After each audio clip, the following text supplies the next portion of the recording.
Hello नमस्कार जय हिंद। स्वागत आप सभी का अधिगम मंत्रा पर। मैं विकास गुप्ता हाजिर हूं आपके बीच एक और नए महा ब्लास्टर वीडियो के साथ, जहां हम डिस्कस कर रहे हैं केवीएस पीजीटी कॉमर्स के आखिरी 7 दिनों के बेहतरीन एमसीक्यू जो सीधे सीधे जुड़े हैं आपके केवीएस पीजीटी कॉमर्स के एग्ज़ाम से। और ये क्वेश्चंस आपको बहुत ज़्यादा क्या करने वाले हैं, बहुत ज़्यादा हेल्प करने वाले हैं। ठीक है, आपकी एफिशिएंसी को इम्प्रूव करने में, आपकी एक्यूरेसी को जज करने में, और आपने कितना अब तक पढ़ा है उन सभी के लिए ये जितने भी क्वेश्चंस हम लोग कर रहे हैं ये बहुत ज़्यादा क्या हो रहा है, बेनिफिशियरी होने वाले हैं। तो लास्ट तक बने रहिए और वीडियो को फटाफट से जो लाइक शेयर, चैनल को सब्सक्राइब वगैरह जो भी है कर दीजिए, ताकि ज़्यादा से ज़्यादा जो क्वेश्चंस हैं वो हम लोग अटेम्प्ट कर सकें। ठीक है, मेरा प्रयास यहाँ पर ये भी चल रहा है कि हालांकि हमने टॉपिक वाइज तो कर लिए हैं, तो हर टॉपिक से लगभग एक क्वेश्चन जो है वो आपका यहाँ पर बन जाए। एक से ज़्यादा ही हो जाएंगे वैसे तो, लेकिन फिर भी वो टॉपिक्स जितने भी हैं वो सारे कवर हो जाएं। और बिल्कुल एक्सट्रीम लेवल पर जो एक होता है ना, आप एक चीज़ मान करके चलिए कि आप जब भी एग्ज़ाम देने के लिए जाते हैं तो जैसे 100 क्वेश्चन आपके आने वाले हैं कॉमर्स के, तो उन 100 में से 20 क्वेश्चन लगभग ऐसे होंगे जो कुछ ही लोगों को आते होंगे। कुछ ही लोग मतलब 80 तो नॉर्मल है ना, वो 10-20% जो होता है वेटेज वो एक्स्ट्रा ऑर्डिनरी होता है ना, जो मास्टर लेवल डेप्थ तक जो पूछा जाता है ना। और वही जो होता है वही हमारा क्या होता है, वही हमारा डिसाइड करता है कि अगर हमारे वो सही हो जाते हैं तो हम अपनी जो नाम है ना, हमारा जो नाम है उसको हम मेरिट लिस्ट में सिक्योर कर लेते हैं। ठीक है, तो ये चीज़ जो है वो काफ़ी क्या कह सकते हैं, इम्पोर्टेंट है ना, ये काफ़ी महत्व रखती है अपने आप में।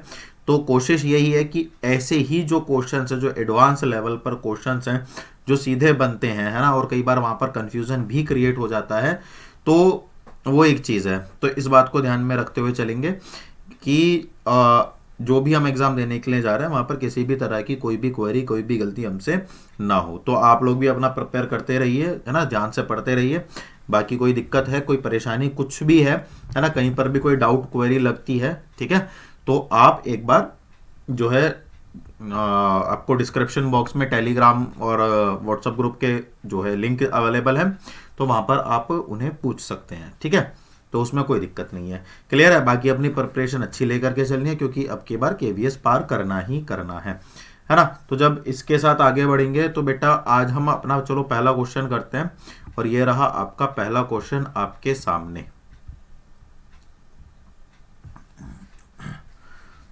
Which of the following assets can not be treated as fixed assets? इनमें से कौन सी संपत्ति को आप स्थायी संपत्ति के रूप में, अचल संपत्ति के रूप में नहीं जानते? Stock of work in progress, trademark, copyright या गुडविल? बताइए सही उत्तर क्या होगा। प्रगत कार्य प्रगति पर, व्यापार चिन्ह, कॉपीराइट या क्या बोलते हैं इसको, ख्याति? बताइए। तो इसका जो करेक्ट आंसर जाएगा वो जाएगा stock of work in progress. जो माल क्या है, वर्क इन प्रोग्रेस में है, वो किस में जाएगा, can not be treated as fixed assets. अब यहां पर कंफ्यूजन ये निकल करके आएगा कि सर ये फिक्स्ड एसेट्स थोड़ी होते हैं, ये तो हमारे इंटेंजिबल होते हैं। कैसे होते हैं? इंटेंजिबल। इंटेंजिबल मतलब अदृश्य, इंटेंजिबल मतलब अदृश्य। तो यहां पर मैं आपको एक चीज बता दूं कि जो हमारी फिक्स्ड एसेट्स होती हैं वो दो तरह की होती हैं, एक तो टेंजिबल और एक इनटेंजिबल। कैसी होती हैं? एक तो टेंजिबल होती हैं और एक क्या होती हैं, इनटेंजिबल। टेंजिबल जिन्हें हम देख सकते हैं और इनटेंजिबल जिन्हें हम नहीं देख सकते। ठीक है, तो इसीलिए ये जितनी भी चीजें हैं ये किसका पार्ट है, ये हमारी इंटेंजिबल मतलब फिक्स्ड एसेट्स का ही पार्ट है। लेकिन जो स्टॉक वर्क इन प्रोग्रेस है ये हमारा किसका है, ये हमारा करंट एसेट्स का पार्ट है। क्लियर है? नेक्स्ट, पहले का जो होगा वो यही सही आंसर जाएगा ना। Next, Which of the following expenditure can not be treated as a deferred revenue expenditure? निम्न में से कौन सा व्यय राजस्व व्यय के रूप में नहीं माना जाता है? देखिए, जब भी डेफर्ड रेवेन्यू एक्सपेंडिचर की बात आती है तो आप दो तीन चीजें जो हैं, दो तीन बातें जो हैं वो ध्यान में रखिए। पहली, इसका निब थोड़ा छोटा कर लिया जाए। पहली क्या बात है कि एक तो कंपनी इन्हें इग्नोर नहीं कर सकती।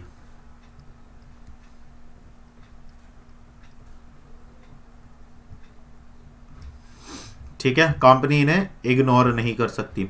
दूसरा क्या है, ह्यूज अमाउंट इन्वॉल्व होता है। क्या होता है, ह्यूज अमाउंट इन्वॉल्व होता है। और तीसरा क्या है, ना तो इससे कंपनी की लिक्विडिटी प्लस होती है और ना कंपनी की प्रॉफिटेबिलिटी प्लस होती है। ठीक है, तो ऐसे जितनी भी एक्सपेंडिचर हैं जो कंपनी की ना लिक्विडिटी बढ़ा रहे हैं और ना ही कंपनी की जो प्रॉफिटेबिलिटी है उसमें कोई हेल्प कर रहे हैं डायरेक्टली या इनडायरेक्टली किसी भी तरह से, तो ऐसे सभी एक्सपेंडिचर्स को हम क्या बोलते हैं, डेफर्ड रेवेन्यू एक्सपेंडिचर बोलते हैं। तो इनमें से कौन सा नहीं है ना। तो प्रीलिमिनरी कंपनी के बनने से मतलब उसके रजिस्ट्रेशन से पहले जितने भी खर्चे किए जाते हैं वो सारे क्या कहलाते हैं, प्रीलिमिनरी एक्सपेंसेस, प्रारंभिक व्यय। दूसरा क्या है, special research and development expenditure, R&D, है ना भाई। R&D कंपनी के जो रेवेन्यू उसमें किसी तरह का हेल्प करता है क्या, बताओ जरा। Brokerage paid on issue of shares and debenture, या brokerage paid in respect of purchase of warehouse, बताइए। प्रारंभिक व्यय होगा, विशेष अनुसंधान और विकास व्यय होंगे, जो ब्रोकरेज दलाली है ना, शेयर और डिबेंचर जारी करने के लिए जो दलाली का भुगतान किया जाता है, या गोदाम की खरीद के संदर्भ में जो दलाली दी गई है उसका लेकर के जो दलाली दी जाती है वो आएगा। बताइए, देखिए यहाँ पर ना ये जो तीनों हैं, ये भी और ये भी, ये तीनों क्या है, ये तीनों के तीनों हमारे डेफर्ड रेवेन्यू एक्सपेंडिचर के एग्जाम्पल हैं। तो यहाँ पर जो आपका करेक्ट आंसर जाएगा वो ना ए होगा, ना बी होगा, ना सी होगा, वो सीधा सीधा क्या होगा, घ होगा, डी आंसर होगा। क्लियर है। Next, which of the following is correct statement, इनमें से किसी एक को छांटना है, सही को, correct. When goodwill account is raised on admission of a partner, the amount is credited to old partners in old profit sharing ratio. ठीक, a partner who devotes more time to a business than other partner is entitled to get a salary. माने देखो, जब भी goodwill raise की जाती है admission के समय पर, या ये भी ध्यान में रखना है कि एडमिशन हो रहा है या रिटायरमेंट हो रहा है ना, तो एडमिशन के समय जब भी जो गुडविल है वो रेज की जाती है तो पार्टनर का जो अकाउंट है वो क्या होता है, क्रेडिट होता है ना। कौन से पार्टनर्स का, पुराने पार्टनर्स का। तो किस प्रॉफिट शेयरिंग रेशियो में होता है, ओल्ड प्रॉफिट शेयरिंग रेशियो में होता है ना। दूसरा क्या कह रहा है कि एक पार्टनर है जो ज्यादा समय देता है, माने दो पार्टनर है ए और बी, तो उनमें से जो ए पार्टनर है वो ज्यादा समय दे रहा है और किसके मुकाबले, बी के मुकाबले। तो ए ने कहा कि साहब मुझे क्या चाहिए, इसके बदले सैलरी चाहिए। तो क्या ये बात सही है। इसके बाद तीसरा है, revaluation account is a real account in nature. जो हमारा रिवैल्यूएशन अकाउंट हम लोग बनाते हैं, पुनर्मूल्यांकन खाता, जिसके अंदर जब भी जो हमारी पार्टनरशिप फर्म है वो रिकॉन्स्टिट्यूट होती है तो उसके आधार पर जो हमारी संपत्ति है और जो हमारे दायित्व हैं उनका भी क्या होता है, पुनर्मूल्यांकन किया जाता है। तो उस पर होने वाले जो लाभ और हानि है ना, उन पर होने वाले जो लाभ और हानि है, प्रॉफिट और लॉस हैं, उनको हम किस में रिकॉर्ड करते हैं, रिवैल्यूएशन अकाउंट में, है ना, ये वाली बात है। तो क्या उसका जो नेचर है वो रियल अकाउंट है। और तीसरा लास्ट कह रहा है, in case memorandum revaluation account is opened, the asset and liabilities appear in the new balance sheet at there revised value. तो क्या जो मेमोरेंडम रिवैल्यूएशन अकाउंट बनाया जाता है ना, तो उसके अंदर है ना वो कब खोला जाता है, वो कब खोला जाता है, जब एसेट्स और लायबिलिटीज की जो रिवाइज्ड वैल्यू है उन्हें बैलेंस शीट में लिख रहा हूं। बताइए इनमें से कौन सा सही है। पहला सही है, दूसरा सही है, तीसरा सही है, या चौथा सही है, बताइए। तो इसका जो करेक्ट आंसर जाएगा वो पहला जाएगा। ठीक है, दूसरे में क्या होगा वो समझ लें कि पहली बात तो ये नहीं कर सकता, ये डिमांड नहीं कर सकता। क्यों? As per the provision of Indian partnership act 1932 है ना, 1932 के अनुरूप तो सैलरी कमीशन और ये सब देना अलाउ ही नहीं है ना। पहली चीज तो ये हो गई। दूसरा क्या? जो रिवैल्यूएशन अकाउंट है वो नॉमिनल है। क्या है? नॉमिनल अकाउंट है, क्योंकि ये प्रॉफिट और लॉस को अजर्टेन करता है। किसको अजर्टेन करता है? प्रॉफिट और लॉस को। और जब एक्चुअल वैल्यूज दिखानी होती हैं एडमिशन और रिटायरमेंट या डेथ के बाद, जो रिवैल्यूएशन हुई है हमारी, जो भी संपत्तियां और दायित्व में जितनी भी तरह का चेंजेस आया है, उन्हें उन्हीं के स्थायित्व रूप में जब दिखाया जाता है उन्हीं अमाउंट के साथ, तब मेमोरेंडम रिवैल्यूएशन अकाउंट बनाया जाता है, ना कि उनकी रिवाइज वैल्यू के लिए। रिवाइज वैल्यू के लिए तो जो अकाउंट प्रिपेयर किया जाता है उसको क्या बोलते हैं हम लोग? Revaluation account. क्लियर है? चलो, फाइंड द ओड वन। इनमें से किसी एक विषम को खरीदना। Practice of management Peter F Drucker ने दी है। Philosophy of management Oliver Sheldon ने। साइंटिफिक मैनेजमेंट ओडोनल ने। General and industrial management Henry Fayol ने। बताइए, sorry, what will be your correct answer?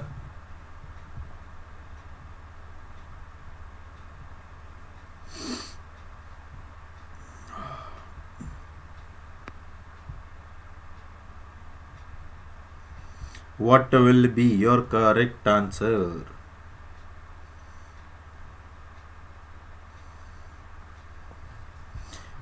कल वाले वीडियो में भी हमने इसके बारे में पढ़ा था ना, कून्स और ओडोनल के बारे में, है ना। तो मेरे को बताना जरा कि ये क्या है, इनका कंट्रीब्यूशन किस में दिया हुआ है ना, बताइएगा मेरे को जरा। तो इसका मतलब ये कि ये वाला जो है आंसर वो गलत होगा। यही हमारा क्या है? ओड वन है, क्योंकि साइंटिफिक मैनेजमेंट देने वाले कौन थे पता है ना? पता है? चलो बता देता हूं कौन थे। एफ.डब्ल्यू. टेलर, है ना, एफ.डब्ल्यू. टेलर। एक बार इनके जितने भी प्रिंसिपल और टेक्निक थे, जितने भी प्रिंसिपल और टेक्निक थी, उनके नाम मेरे को कमेंट करोगे कि क्या क्या दी थी। अच्छा, एक चीज और मुझे बताओ, ये जो डिवीजन ऑफ वर्क है, एक प्रिंसिपल है ना डिवीजन ऑफ वर्क, एक फिलॉसफी है डिवीजन ऑफ वर्क, इसके फादर कौन है? इनके पापा जी बता दो जरा। पिताजी, पापा जी, है ना, अब्बू, जो भी जिस भी नाम से आप लोग पुकारते हो, उनके पापा जी बता दो जरा। Father, who is the father of division of work? बताना जरा, चलो पोज करके बता दो जल्दी से, आ जाओ आगे। सही बता दिया इसका आंसर मैंने? चलो ठीक है। A public issue must be kept open for at least, जो कंपनी पब्लिक शेयर करती है ना, पब्लिक इशू करती है अपने सिक्योरिटीज को, तो उन्हें कम से कम कितने दिनों के लिए खुला रखना चाहिए? कम से कम की बात हो रही है, बताइए क्या सही आंसर होगा? जल्दी जल्दी जल्दी जल्दी वीडियो को लाइक शेयर सब्सक्राइब कर देना, और जो व्हाइट सा बॉक्स आपको दिख रहा है ना, उस पे लिख रहा होगा सब्सक्राइब, टिक करना है ना।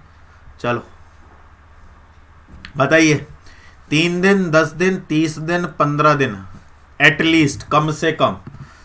करेक्ट आंसर आपने दे दिया होगा, सोच लिया होगा, और अगर सोच लिया है तो बहुत सही सोचा है, गलत सोचा है तो आप ध्यान में रखिएगा। 3 दिन कम से कम होते हैं और मैक्सिमम 10 डेज होते हैं, अधिकतम। अधिकतम। क्लियर? चलो next. Going concern concept of accounting is defined by. हो, ऐसे भी क्वेश्चन आ जाते हैं कि ये वाला प्रिंसिपल किसने दिया था? मैंने कहा था ना कि कुछ क्वेश्चंस ऐसे होते हैं जहां पर आप अटकोगे। अब जिसने इसको पढ़ा होगा, समझा होगा, डेप्थ में गया होगा, वो कर लेगा, और अगर किसी ने खाली प्रिंसिपल पर करके छोड़ दिए होंगे, वो फंस जाएगा। बहुत शाबाश। तो इसका करेक्ट आंसर अगर आता है तो वेल एंड गुड है, नहीं आता है तो और भी बढ़िया बात है, क्योंकि अब आपको ये क्वेश्चन का आंसर आ जाएगा और आप इस क्वेश्चन का आंसर कभी भी गलत नहीं करेंगे। तो कोहलर भाई साहब थे जिन्होंने गोइंग कंसर्न कॉन्सेप्ट दिया था। ओके चलो। गुड्स सोल्ड टू चंद्रिका ओहो of rupees 1 lakh is not recorded in any book. It is treated as an. Chandrika को हमने माल बेचा, बहुत अच्छी बात है, बेच दिया साहब, 1 लाख का माल बेचा है, लेकिन उसे किसी भी पुस्तक में, ना सेल्स बुक में लिखा, ना चंद्रिका की बुक में लिखा, ना परचेज में लिखा, ना कहीं लेखा ही नहीं हुआ है। तो भाई ऐसे लेखे को आप क्या कहोगे बताओ? Error of principle, error of omission, error of commission या एरर ऑफ कंपनसेटरी? बताइए क्या कहोगे?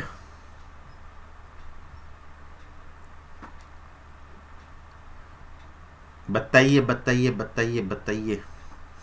देखो एरर ऑफ प्रिंसिपल माने सिद्धांत की अशुद्धि। जैसे एक उदाहरण के तौर पर बता देता हूं, आपने मशीन खरीदी है ना, चलो repair on new machine, repair on new machine recorded as repair. Record किसके रूप में होनी थी? मशीन के रूप में। हो किसके रूप में गई? रिपेयर के रूप में। तो इसको क्या कहेंगे हम? सैद्धांतिक अशुद्धि। एरर ऑफ ओमिशन, जहां पर आप रिकॉर्ड करना ही भूल जाओ। कमीशन में Ram account debit instead of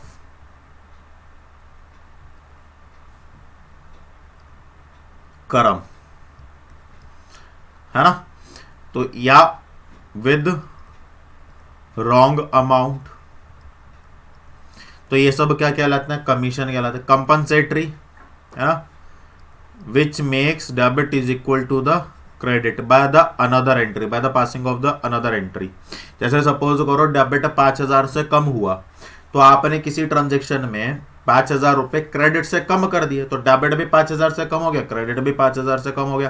अच्छा, दूसरी इसमें एक चीज आपको ये भी ध्यान में रखने वाली है कि किस जर्नल का इम्पैक्ट आपके ट्रायल बैलेंस पर पड़ता है और किसका नहीं पड़ता है। तो जितनी भी आपकी वन साइडेड ट्रांजेक्शन होती हैं उन सभी का इम्पैक्ट जो है वो आपका ट्रायल बैलेंस में पड़ता है, और जितनी भी डबल साइडेड आपके एरर होते हैं उनका कोई भी इम्पैक्ट ट्रायल बैलेंस पर नहीं पड़ता, है ना। और ये जितने भी हैं, क्लियर है ना ये वाली बात, ये डबल साइडेड एरर ही कहलाते हैं।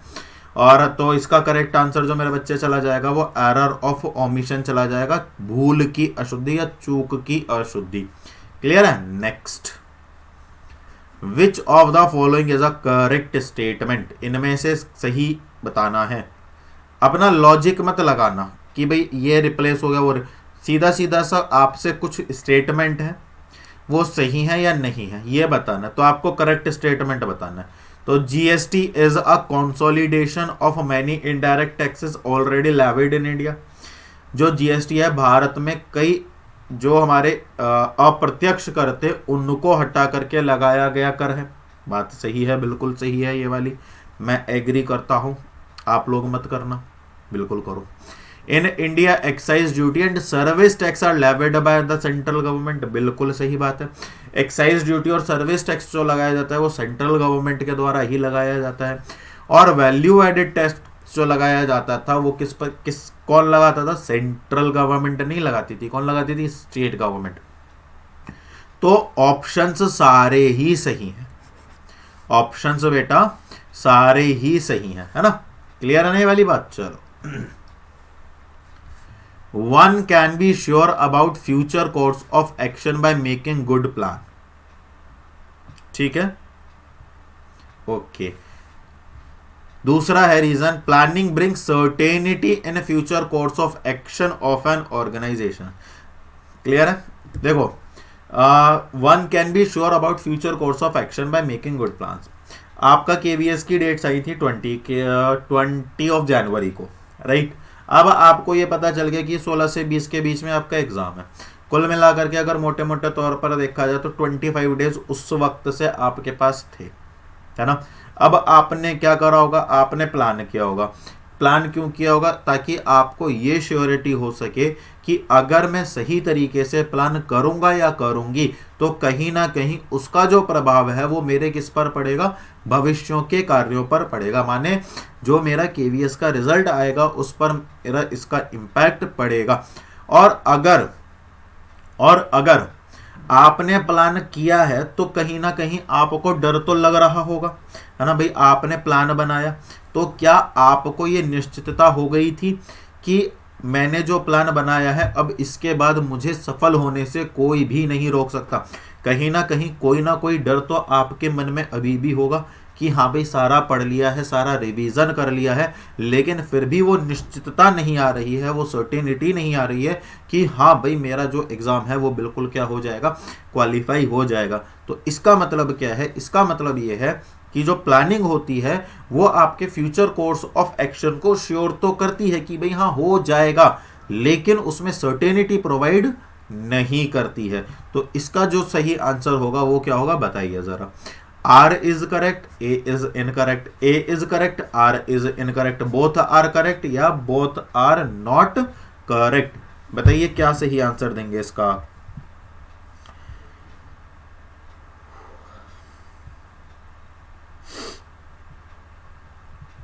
तो इसका जो सही आंसर जाएगा बेटा वो जाएगा आपका A is correct and R is not correct। Clear है?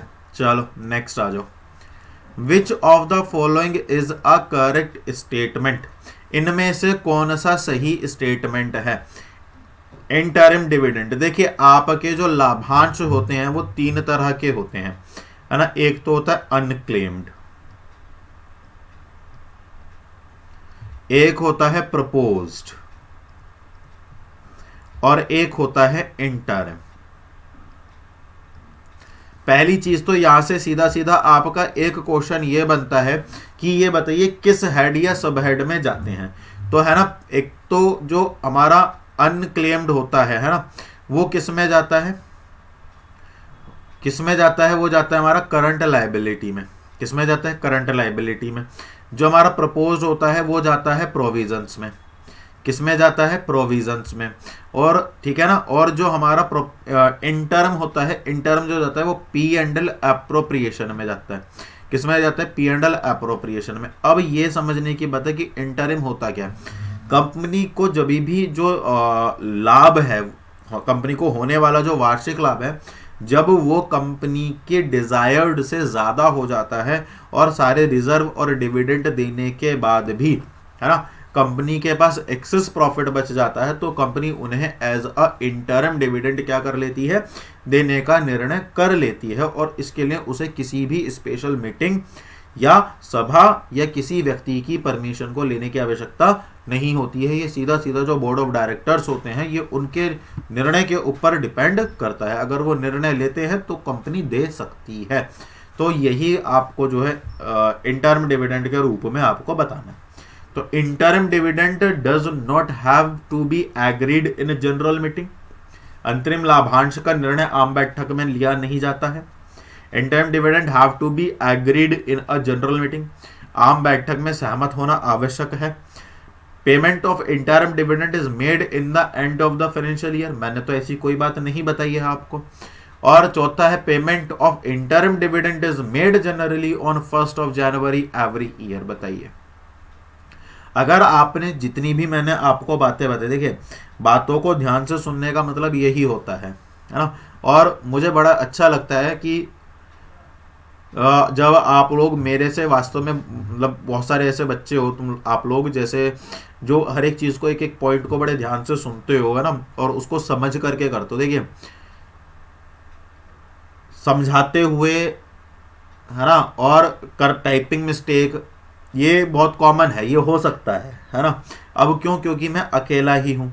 अब ये सारे क्वेश्चंस क्रिएट करना, उन्हें टाइप करना, पीपीटी पर लेकर के आना, फिर रिकॉर्डिंग करना, फिर तुम लोगों को उन्हें भेजना, और प्लस आप लोगों के जो डाउट्स हैं, क्वेरीज हैं, जो व्हाट्सएप पर भी और टेलीग्राम पर भी दोनों जगह लगातार आती रहती हैं, उन सब के साथ वो सारी चीज़ें डील करना। और प्लस अभी तो मेरा अपना खुद का कुछ चल ही नहीं रहा है, खैर, है ना, जॉब वॉब छोड़ करके अभी तो फिलहाल तुम लोगों के प्रिपरेशन के लिए बैठे हुए हैं, ठीक है। तो वो एक चीज़ है, ठीक है ना।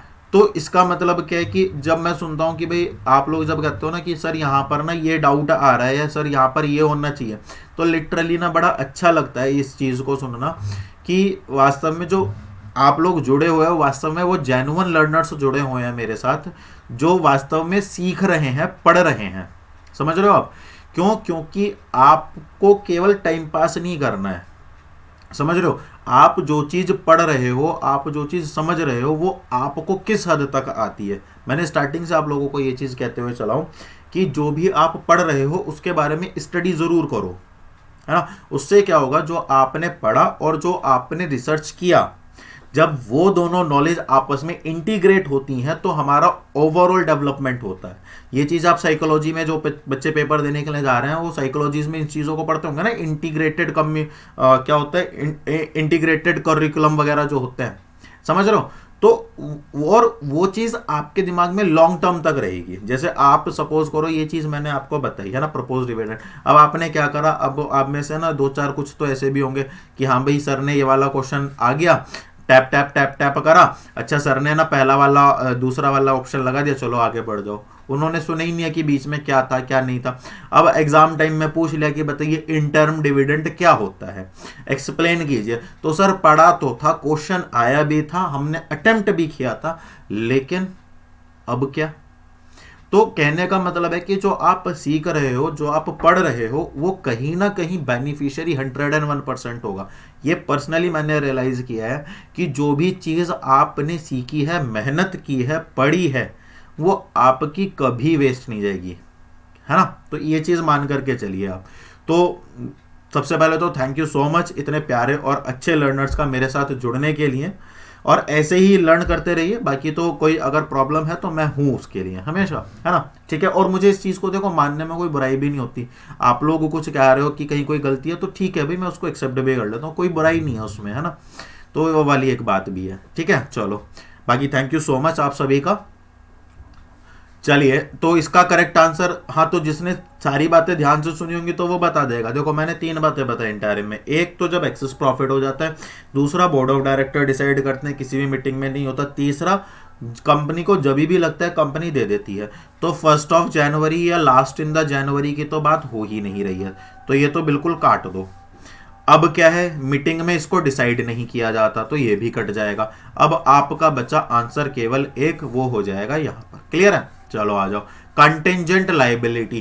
देखो कॉन्टिंजेंट लाइबिलिटी क्या होती है, अब आपको इसको भी समझना पड़ेगा। आकस्मिक देयताएं, ऐसी लाइबिलिटीज या ऐसी लेनदारियां या ऐसे देनदारियां, है ना, जो अकस्मात हो जाती हैं, आपको नहीं पता कि वो हो जाएंगी लेकिन हो गई।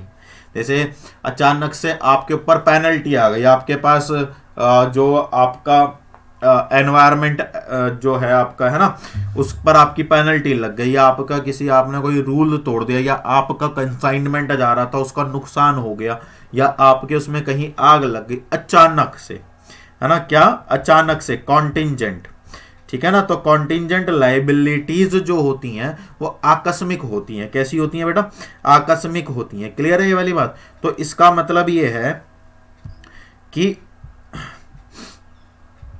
जैसे अभी मैंने पीछे भी शायद जिक्र किया था कि मैंने एक बुक मंगाई, है ना, ये कंज्यूमर प्रोटेक्शन एक्ट में भी है कि अगर आपके अकॉर्डिंग आपका प्रोडक्ट नहीं आ रहा है तो आप कंज्यूमर कोर्ट में जा सकते हो, है ना। तो अब मैंने क्या करा, मैंने वो मेरे अकॉर्डिंग नहीं आया, उसके बाद उन्होंने मेरा दिमाग खराब कर दिया, ठीक है ना। तो उसके बाद क्या हुआ, जब मेरा कोई इरिटेशन हुई, मैंने कंज्यूमर कोर्ट में फाइल कर दिया। कंज्यूमर कोर्ट में फाइल कर दिया तो उनके ऊपर पेनल्टी का नोटिस चला गया कि आपने प्रोडक्ट दिखाया वो अलग था, कस्टमर का मैनिपुलेशन हुआ वो एक चीज थी, और दूसरी बात क्या है, आपने फॉल्स मार्केटिंग की वो एक चीज थी। तो इसका इम्पैक्ट सीधा सीधा सा क्या हुआ कि उनके ऊपर एक पेनल्टी का, अब क्या कंपनी को ये पता था कि उनके ऊपर पेनल्टी का नोटिस चला जाएगा, लेकिन फिर भी चला गया। ऐसा हुआ नहीं है, मैं केवल एग्जांपल दे रहा हूं। तो इसका मतलब क्या, ये आकस्मिक हो गए, ये अचानक से हो जाते हैं। तो इन्हें कंपनी कभी भी बैलेंस शीट में शो नहीं करती है, बल्कि कंपनी ऐसी लायबिलिटीज को as a footnote balance sheet के नीचे दिखा देती है। क्यों ये दिखाना जरूरी क्यों है? क्योंकि हम एक प्रिंसिपल पढ़ते हैं, कॉन्सेप्ट पढ़ते हैं, जिसका नाम है फुल डिस्क्लोजर। क्या है? Full disclosure. फुल डिस्क्लोजर का मतलब क्या है कि आपको जो आपके व्यवसाय से संबंधित जितनी भी जानकारी है वो सब वहां पर होनी जरूरी है। क्लियर है ये वाली बात? तो अब इसका सही आंसर बता देना। Shown inside in the profit and loss account, shown inside the balance sheet, shown outside the income tax return in the form of notes, या shown outside the balance sheet in the form of notes. बताइए क्या होगा?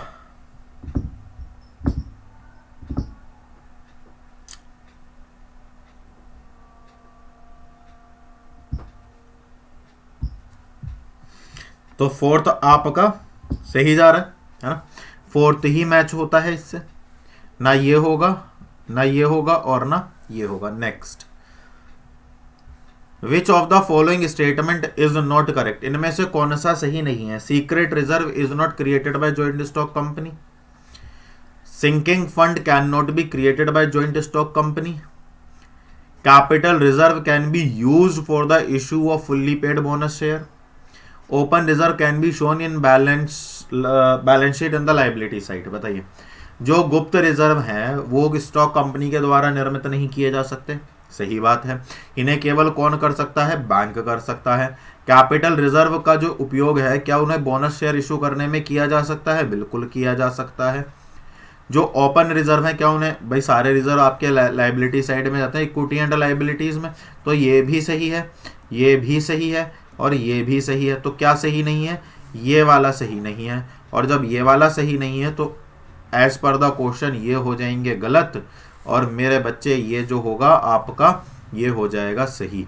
तो हम इसी के साथ जो है चलेंगे। ठीक है, तो 12th का हो जाएगा B. Next, eight percent 74% FDI is allowed in, तत्काल में, वर्तमान में 74% एफडीआई की अनुमति किस सेक्टर के अंदर है? ये मैंने कल भी डिस्कस किया था। बताइए सही उत्तर क्या होगा? देखिए 74% जो है वो बैंकिंग एंड इंश्योरेंस सेक्टर में है।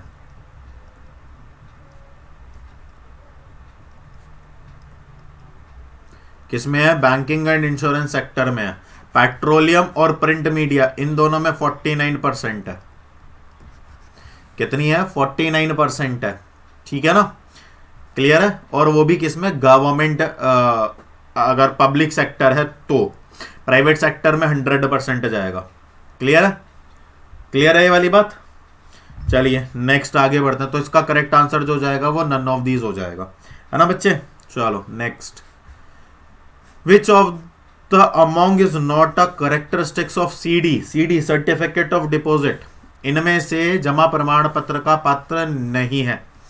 It is a negotiable money market instrument, नहीं पूछा है। तो सर्टिफिकेट ऑफ डिपॉजिट साफ पता चल रहा है, डिपॉजिट से तो मार्केट इंस्ट्रूमेंट तो डेफिनेटली होगा। It can not be issued in dematerialised form. Dematerialised मैं बता देता हूँ क्या होता है।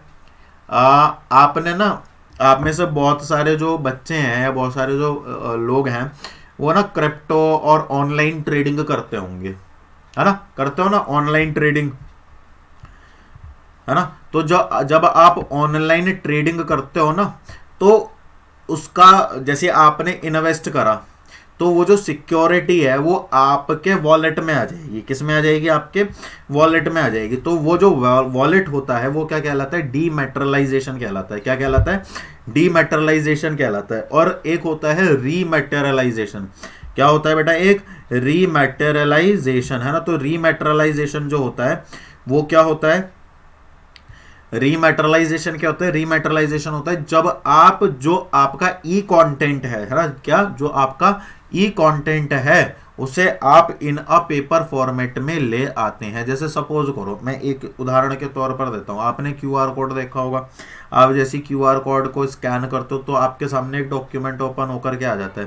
तो वो जब डॉक्यूमेंट आप मोबाइल में ओपन करते हो तो वो कहलाता है बेटा डीमेटरलाइजेशन। और वैसे उसी डॉक्यूमेंट को डाउनलोड करके जब आप प्रिंट निकाल करके उसकी जो हार्ड कॉपी है उसको अपने साथ रख लेते हो, अपने पास रख लेते हो, तो जो पेपर कंटेंट कहलाता है वो कहलाता है रीमेटरलाइजेशन। तो अब आपको इसका सही उत्तर बताना है। बताइए इसका सही उत्तर क्या होगा। डीमेटरलाइज्ड हो गया। अच्छा, guidelines regarding certificate of deposits are issued by RBI. Certificate of deposits can be issued as usance promissory note. यह एक पराक्रम्य मुद्रा बाजार का साधन है। इसे अभौतिक रूप में जारी नहीं किया जा सकता। सीडी के संबंध में दिशा निर्देश आरबीआई द्वारा जारी किए जाते हैं। सीडी की उपयोगिता वचन नोट के रूप में, देखिए पहली बात तो ये डिपॉजिट है तो मार्केट इंस्ट्रूमेंट है। मार्केट इंस्ट्रूमेंट है तो सीधा सीधा आरबीआई से जुड़ा हुआ होगा। आरबीआई से जुड़ा हुआ है, मार्केट इंस्ट्रूमेंट है, तो ये जाहिर सी बात है क्या होगा, प्रॉमिसरी नोट भी होगा। बस अब तो अगर ये तीनों सही हैं तो एक ही आपके पास ऑप्शन बचता है, दैट इज बी, कि इसे अभौतिक रूप से जारी नहीं किया जा सकता, बिल्कुल जारी किया जा सकता है। जैसे नेशनल स्टॉक एक्सचेंज है ना, तो उसको एलईडीज वगैरह उसी में ही है, तो वो सारा का सारा डीमेटरलाइज्ड फॉर्मेट पर ही बना हुआ है ना। चलो, the consumer protection act 2019 was passed by the Indian parliament as on. उपभोक्ता संरक्षण अधिनियम 2019 को भारतीय संसद द्वारा निम्नानुसार कब पारित किया गया? 31 अगस्त 2020, 20 अगस्त 2020, 9 अगस्त 2020 और 6 अगस्त 2020। ये डेट है कब प्रोटेक्शन एक्ट 2019 पास किया गया। एक तो होता है पास किया गया और एक होता है लागू होना।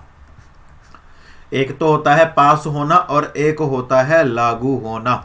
तो जब अभी आपका जो रिसेंट में उपभोक्ता संरक्षण अधिनियम आया था ना, इसको CCPA 2019 का भी नाम दिया हुआ है, सेंट्रल कंज्यूमर प्रोटेक्शन एक्ट 2019 के नाम से इसको जाना जाता है। इससे पहले इसको कोपरा के नाम से जाना जाता था, है ना, लेकिन अभी इसको CCPA 2019 के नाम से जाना जाता है, जिसमें काफ़ी सारे जो अमेंडमेंट्स हैं वो किए गए हैं। उसमें से 2-3 मैं तुम लोगों को बता देता हूँ। तो पहला एक तो क्या है कि अब कोई भी व्यक्ति जो है, व्यक्ति संस्था जो रजिस्टर्ड है ना, या consumer society, central government, state government, दोनों कंबाइंड रूप से क्या कर सकती हैं, as a consumer complaint file कर सकती हैं। इसके अलावा अगर आप अभी सिक्योरिटी मार्केट में इन्वेस्टमेंट करते हो और आपके साथ आपके राइट्स का वायलेशन होता है तो भी आप केस फाइल कर सकते हो। इसमें बेसिकली 3 ट्रिब्यूनल्स होते हैं, डिस्ट्रिक्ट, नेशनल और डिस्ट्रिक्ट, स्टेट और नेशनल ट्रिब्यूनल्स होते हैं। और डिस्ट्रिक्ट में फाइल करने की जो आपकी एक टाइम लिमिट है वो 45 डेज है। और आप 1 करोड़ तक के, है ना, वहां पर क्या कर सकते हो वहां पर आप मुकदमे जारी कर सकते हो, है ना। और 1 करोड़ से लेकर के 10 करोड़ तक आपका स्टेट में जाएगा और 10 करोड़ प्लस का किस में जाएगा, नेशनल में जाएगा, है ना। उनमें एक व्यक्ति होता है और उसमें 5 लोग होते हैं नेशनल में, जिसमें से, ठीक है ना, एक प्रेसिडेंट होते हैं, ठीक है। तो ये एक चीजें हैं। और नेशनल के बाद अगर आप डिस्ट्रिक्ट में हो ना, आपने डिस्ट्रिक्ट में अपील किया और आप वहाँ के उससे सेटिस्फाई नहीं हो तो आपके पास 30 दिन है स्टेट पे जाने के लिए। लेकिन अगर आप वहाँ से भी सेटिस्फाई नहीं होते हो तो फिर आपके पास 30 दिन है नेशनल में जाने के लिए। और फिर भी आप सेटिस्फाई नहीं होते हो तो जो फाइनल डिसीजन होगा वो किसका होगा, सुप्रीम कोर्ट का होगा। तो एक बार ना इसको थोड़ा सा ब्रीफ ले लेना, क्योंकि यहाँ से जो क्वेश्चन है वो इंपॉर्टेंट है, बन करके जरूर आएगा। तो अभी तो फिलहाल एक क्वेश्चन आपके सामने भी है जो यहां पर दिया हुआ है, तो इसका सही आंसर जो जाएगा 6 अगस्त 2020 जाएगा। 6 अगस्त 2020 आ जाइए। AM limited collect sales tax from customers along with sales which is payable to the government. Sales tax तो अब GST में कन्वर्ट हो गया है, लेकिन फिर भी अगर इन्होंने सेल्स टैक्स दिया है तो हम सेल्स टैक्स ही कंसिडर कर लेंगे, है ना। तो बताइए कि कैश अकाउंट क्रेडिट, सॉरी कौन सा अकाउंट क्रेडिट होगा, है ना। कैश अकाउंट होगा, गवर्नमेंट अकाउंट होगा, सेल्स टैक्स होगा, या नन ऑफ दीज होगा। अगर आप जीएसटी की बात करेंगे तो जीएसटी क्या होगा, डेबिट क्रेडिट क्या होगा बताइए, या इनमें से कौन सा अकाउंट जो है वो क्रेडिट होगा, ये बता दो। अच्छा चलो, सेल क्या है, सेल पर टैक्स है जिसको सेल्स टैक्स या जीएसटी आज की डेट में मानते हैं। तो इनमें से आपको ऑप्शंस हैं, बताइए कौन सा अकाउंट जो है वो क्रेडिट होगा। तो कैश अकाउंट तो डेबिट होगा, गवर्नमेंट के अकाउंट से कोई लेना देना नहीं है, केवल एक ही ऑप्शन बचता है बिक्री कर, जिसको हम कहते हैं जीएसटी। तो आपकी जो एंट्री बनेगी, जैसे आपने सेल किया, तो cash account debit to sales account और टू सेल्स टैक्स या जीएसटी अकाउंट। क्लियर है, चलो आ जाओ next. According to companies act 2013 which of the following can appoint the director of a company. Company अधिनियम 2013 के अनुसार निम्न में से कौन कंपनी के निदेशकों की नियुक्ति कर सकता है, board of directors, promoters, general meeting या कोई भी। बताइए सही उत्तर क्या होगा। देखिए कोई भी व्यक्ति जो है, आम बैठकों में भी डायरेक्टर्स की नियुक्ति की जा सकती है, बोर्ड ऑफ डायरेक्टर्स भी डायरेक्टर्स की नियुक्ति कर सकते हैं, प्रमोटर्स भी डायरेक्टर्स की नियुक्ति कर सकते हैं। क्लियर है। बोर्ड ऑफ डायरेक्टर्स की जो नियुक्ति की जाती है वो शेयर होल्डर्स के द्वारा की जाती है। Next, in which year accountancy got statutory recognition in India. आहा, अच्छा बताओ, चलो तुम लोग कॉमर्स के बच्चे हो ना, कब से पढ़ते आ रहे हो। देखो जो यूपी बोर्ड्स हैं वो तो हो सकता है कुछ 6th तो कुछ 9th से पढ़ते हुए आ रहे होंगे, बाकी जो सीबीएसई से हो, है ना, सीबीएसई से हो या बाकी किसी दूसरे भी बोर्ड से हो, वो कब से पढ़ते आ रहे होंगे, वो 11th से पढ़ते हुए आ रहे होंगे, है ना। अच्छा मुझे बताओ जरा कि इनमें से कौन सा ईयर है जब भारत के अंदर अकाउंटेंसी को वैधानिक मान्यता मिली थी। 1947, 1920, 1913 और 1905। बताओ चलो। अगर ये क्वेश्चन तुम्हारे लिए नया लग रहा हो ना तो फटाफट से लाइक ठोक देना, और अगर इसका आंसर तुम लोगों को आता हो तो शेयर कर देना, और अगर नहीं आता हो तो शेयर, लाइक, सब्सक्राइब भी करना है और सारे ग्रुप्स में भी भेजना है जितने भी तुम्हारे फ्रेंड्स हैं। जल्दी कर दो फटाफट से। चलो देखो इसका करेक्ट आंसर क्या होगा, 1913। ठीक है ना, यही इसका करेक्ट आंसर होगा। चले बेटे आगे आ जाओ। In India FDI is prohibited इन। निम्न में से प्रत्यक्ष विदेशी निवेश जो है वो किस में प्रतिबंधित है, lottery, gambling, betting, business of chit fund या सभी। सभी इनमें से किसी पर भी एफडीआई लागू नहीं होता, क्योंकि ये सारे के सारे इलीगल बिजनेस है ना। Premium received on issue of share is credited to share premium account but not to the profit and loss account। आपने शेयर्स हैं तो जो शेयर्स होते हैं वो प्रीमियम पर इशू किए जाते हैं। जैसे 10 रुपए का शेयर है उसको 11 रुपए पर इशू कर दिया, तो सपोज करो 1000 शेयर है,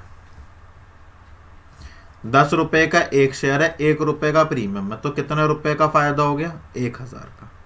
अब ये जो 1000 का फायदा है ये किस में जाएगा, एसपीआर में जाएगा, सिक्योरिटी प्रीमियम रिजर्व में जाएगा, ना कि प्रॉफिट एंड लॉस में। क्या ये बात एग्री कर रहे हो कि नहीं कर रहे हो? ठीक तो पहला स्टेटमेंट सही कह दूं, ठीक है।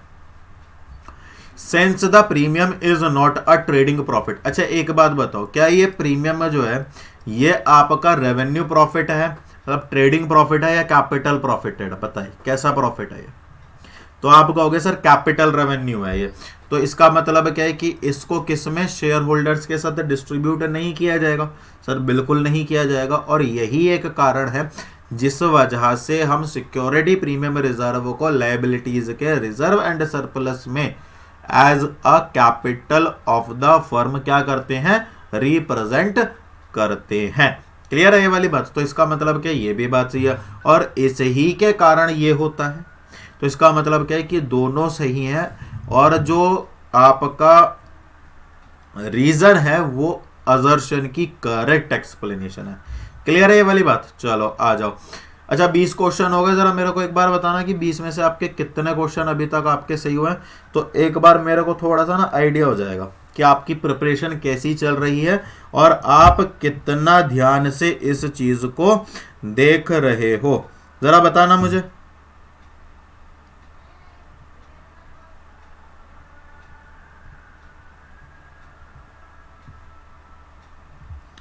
बताना जरा कितने कर दिया क्या?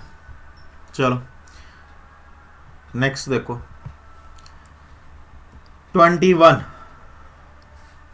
Commercial paper. देखिए जितने भी आपके इंस्ट्रूमेंट्स हैं ना उन्हें भी देखो आप हर चीज को ना देखो कि भाई मैंने पहले भी बताया था कि कितना आपको किस चीज में आता है और कहाँ कहाँ पर आपकी कमी है, तो उन पर काम करना है ना।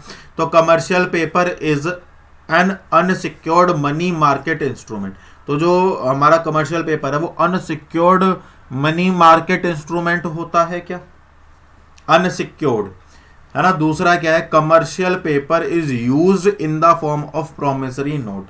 तो उसके लिए सबसे पहले क्या करना पड़ेगा ना, सबसे पहले आपको कमर्शियल पेपर के बारे में जानकारी होनी चाहिए। किसके बारे में जानकारी होनी चाहिए? कमर्शियल पेपर के बारे में जानकारी होनी चाहिए। एक होता है कमर्शियल पेपर और एक होता है कमर्शियल बिल, है ना। दोनों अलग अलग चीजें हैं। तो एक तो जब मैं कमर्शियल पेपर की बात करता हूं तो कमर्शियल पेपर कैसा होता है? अनसिक्योर्ड होता है। कैसा होता है बेटा? अनसिक्योर्ड होता है। और इसको किसके रूप में? एक प्रोमिसरी नोट। देखिए जितने भी आपके इंस्ट्रूमेंट्स हैं वो सारे के सारे क्या होते हैं? वो सारे के सारे आपके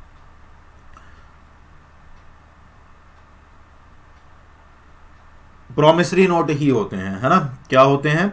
वो सारे के सारे आपके प्रोमिसरी नोट ही होते हैं। क्लियर है ना। बाकी जो कमर्शियल पेपर है उसका जो यूज किया जाता है वो शॉर्ट टर्म फंड्स को लेने के लिए किया जाता है और बैंक्स जनरली इन्हें इशू करता है। क्लियर है। नेक्स्ट आ जाओ। अंडरस्टैंड कर दिया ना इसका सही। अच्छा इसका सही बता देता हूँ, बोथ आर करेक्ट, है ना।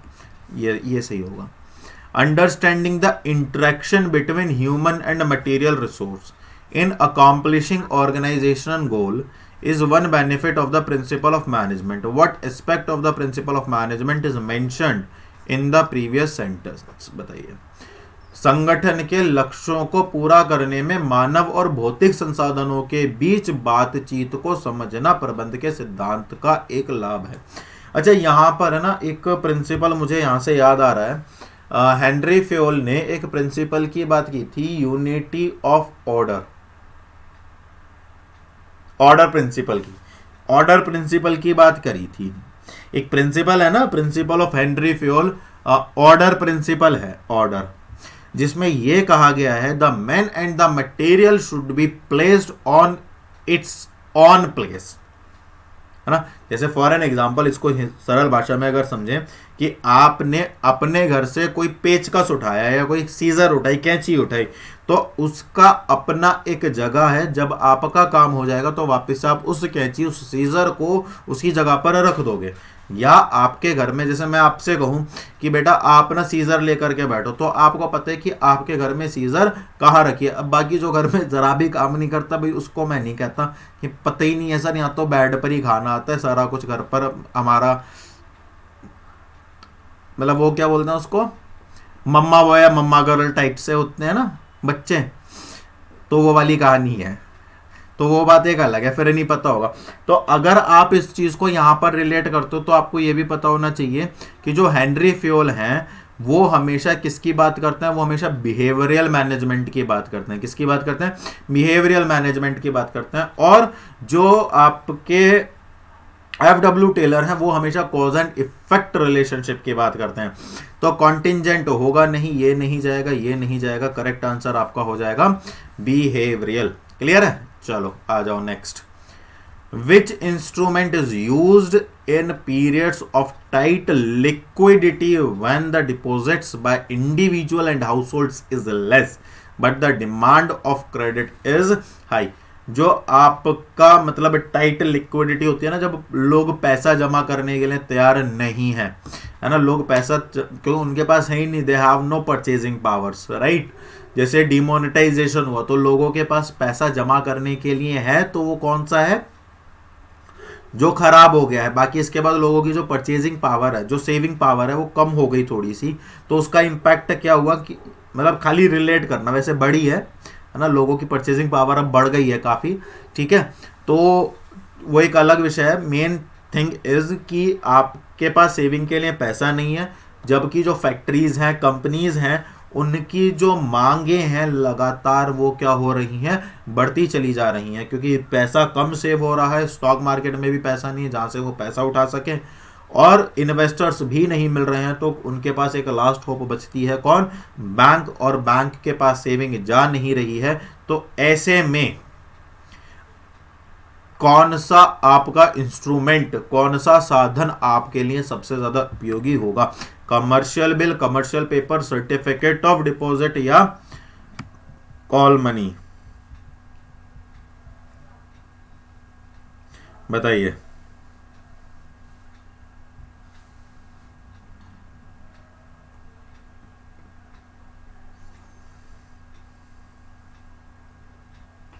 तो इसका जो करेक्ट आंसर जाएगा, इसका करेक्ट आंसर जाएगा सर्टिफिकेट ऑफ डिपॉजिट, जमा प्रमाण पत्र। क्या है ये? जमा प्रमाण पत्र। क्लियर है? क्लियर है ना? चलिए नेक्स्ट पर बात करते हैं। Which instrument is issued in periods of,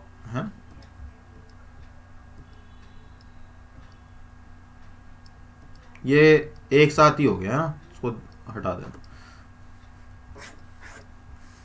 ये इस पे लगा ही लो ना, काटना क्यों इसको? इसका क्या था बेटा? इसका ये था सर्टिफिकेट ऑफ डिपॉजिट, है ना। चलो next. How many rights does a consumer have under the consumer protection act? Consumer protection act के अंतर्गत कितने अधिकार कंज्यूमर को दिए जाते हैं? बताइए। 6, 10, 7, 15। 6, 10, 7, 15 बताइए, बताइए, बताइए, बताइए।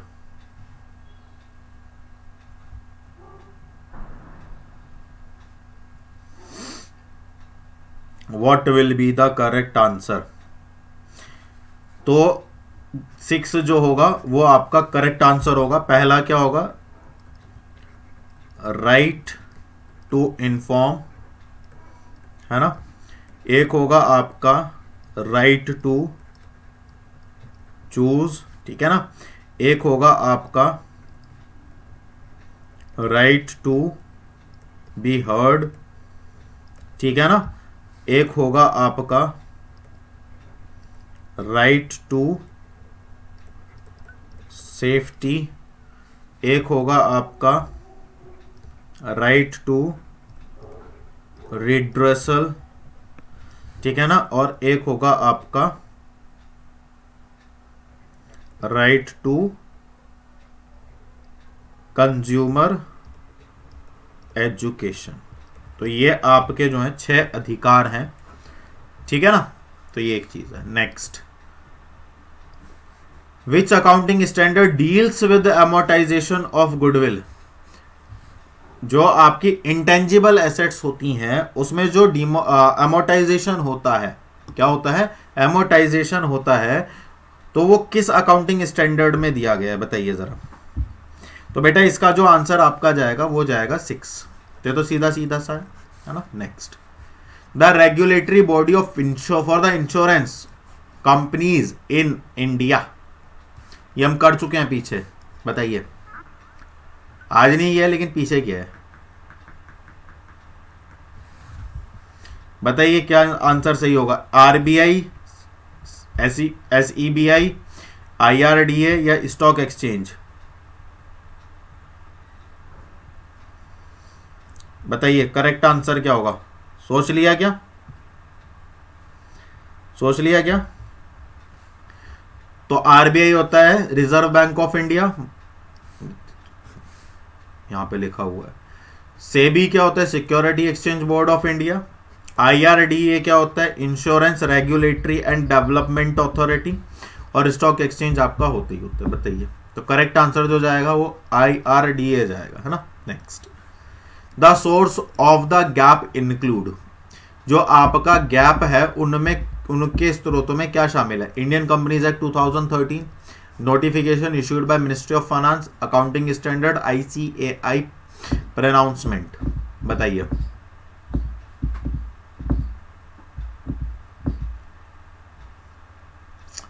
देखिए, notification issued by ministry of finance नहीं होगा, कंपनीज एक्ट भी होगा, अकाउंटिंग स्टैंडर्ड्स भी होगा और ICAI भी होगा, है ना। नेक्स्ट, टी बिल, जिन्हें ट्रेजरी बिल भी कहा जाता है। क्या कहा जाता है इन्हें? ट्रेजरी बिल भी कहा जाता है। Can be issued by central government, by state government, by RBI या ऑल ऑफ दीज। बताइए, what will be your correct answer?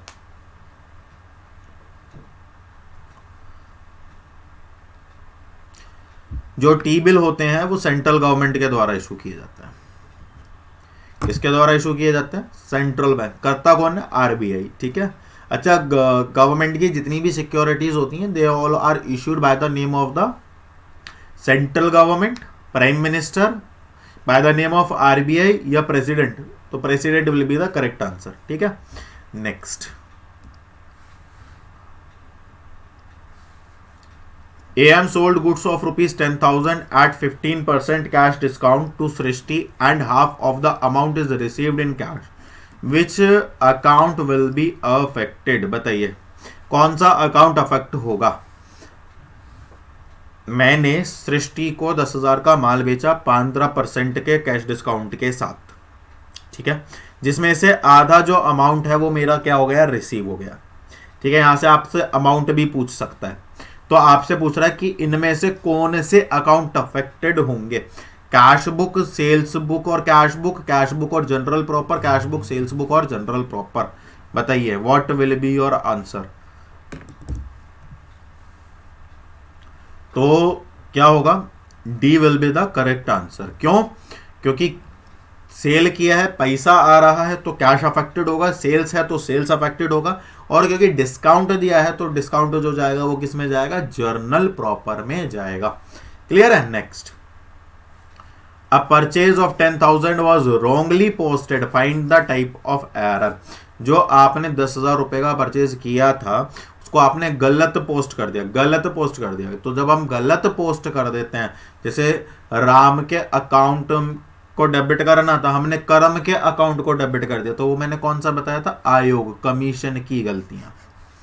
किसकी गलतियां? कमीशन की गलतियां, है ना। तो ये इसका क्या बन जाएगा? करेक्ट आंसर बन जाएगा, ठीक है बच्चे। Next question, quantitative restrictions imposed on import to encourage domestic production are known as.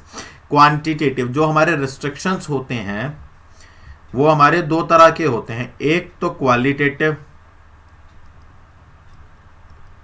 एक होता है क्वांटिटेटिव। जैसे टैरिफ है, तो टैरिफ क्या है? टैरिफ क्या है?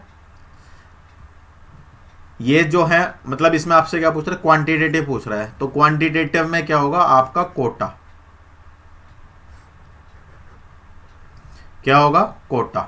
तो यही आपका करेक्ट आंसर होगा कि भाई आप केवल इतना परसेंट ही क्या कर सकते हैं?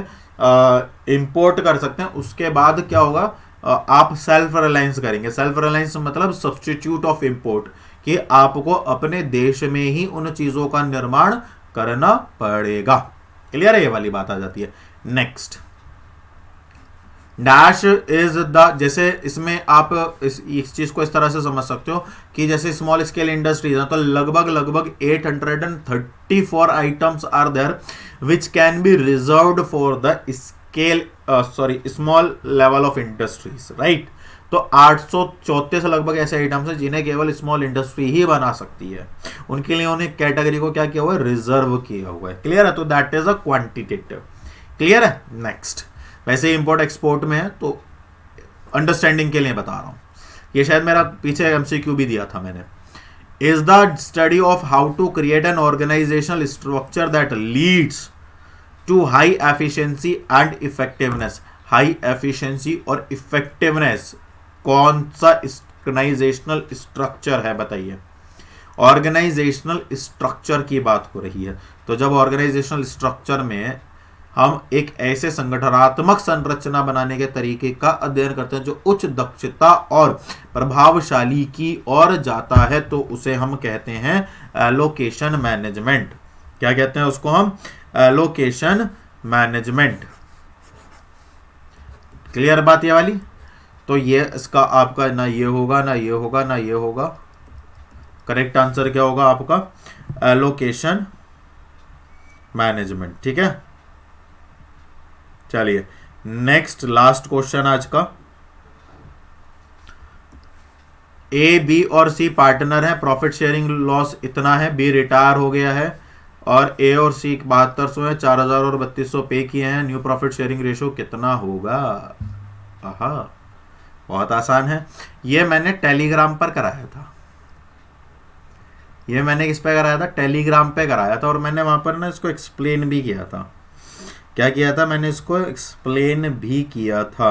तो आप मुझे इसका आंसर ना HW में ले लेता हूं मैं। ठीक है, HW में ले लेता हूं। तो आप मुझे इसका आंसर फटाफट से क्या कर दो? कमेंट कर दो। आज की कक्षा समाप्त। बाकी मिलेंगे कल कुछ और नए ताज़ा तरीन, बेहतरीन और कुछ नए MCQs के साथ जो सीधे सीधे बेनिफिशियल होंगे आपके एग्जाम्स पॉइंट ऑफ व्यू के लिए। तो अभी हमने किए 33 क्वेश्चंस, जिसमें से एक मैंने आपको दे दिया होमवर्क और एक आया था डबल। तो कुल मिलाकर के 33 क्वेश्चंस हैं। तो बताइए इन 33 में से आपके कितने क्वेश्चन सही हुए हैं? देखिए जो भी रिलेवेंट लग रहा है मुझे आपके लिए, आपके एग्जाम पॉइंट ऑफ व्यू के लिए जितना भी रिलेवेंट लग रहा है मैं वो सब कुछ आपको करा रहा हूँ। कहीं पर भी मेरी तरफ से कोई भी 1% भी आप ये नहीं कह सकते कि कहीं पर भी किसी भी तरह का कोई एक पॉइंट भी ऐसा है जो मुझे लगता है कि ये आ सकता है या ये आना चाहिए और वो आपके पास नहीं आ रहा है। तो कुल मिला करके, और मुझे ऐसा लगता है, मतलब पर्सनली एक चीज़ मैं ये आप लोगों से भी पूछना चाहता हूँ कि जितना पिछले हमने कुछ समय में किया है ना, क्योंकि आप सब ऑनलाइन के माध्यम से ही जुड़े हुए हैं। ऑफलाइन तो मेरे से केवल अगर क्वेरीज वगैरह है तो बच्चों की बात होती है, बाकी ऑफलाइन क्लासेस तो नहीं है। ऑनलाइन वैसे भी क्लासेस नहीं है, जो भी कुछ है सब यूट्यूब पर ही है आप लोगों के बीच में। तो मुझे ये भी जानकारी बताइए कि पिछले कुछ दिनों में हमने जितना भी कुछ किया है उससे आपकी परफॉर्मेंस में हाइक आया है या नहीं आया है?